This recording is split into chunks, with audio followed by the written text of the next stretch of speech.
Jyoti Boutique. Piping వేసుకుంటున్నాను ఇప్పుడు నేను. పైపింగ్ వేస్తున్నాను. డైరెక్ట్ ఇట్లా పైపింగ్ వేసేయచ్చు, నీట్గా వస్తుంది.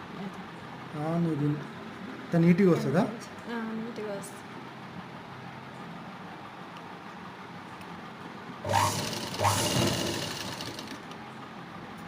ఒక పాదం లేకపోయినా 2 పాదాల పైన కూడా నీట్గా వస్తుంది పైపింగ్.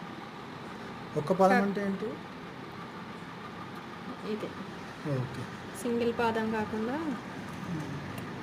నార్మల్ పాదంకి కూడా పైపింగ్ వేసుకోవచ్చు. కాకపోతే కొంచెం చూసుకొని కుట్టుకుంటే వచ్చేస్తుంది. అంటే పైపింగ్ వేస్తే దీనికి లుక్ వస్తుంది అనమాట, నీట్గా ఉంటుంది. నీట్గా ఉంటుంది. సింగిల్ పాదం అంటే ఇదా మేడం? సింగిల్ పాదం అంటే ఇది ఒకటే ఉంటుంది. ఇప్పుడు దీనికి 2 ఉన్నాయి కదా, ఒకటే ఉంటుంది సింగిల్ పాదం.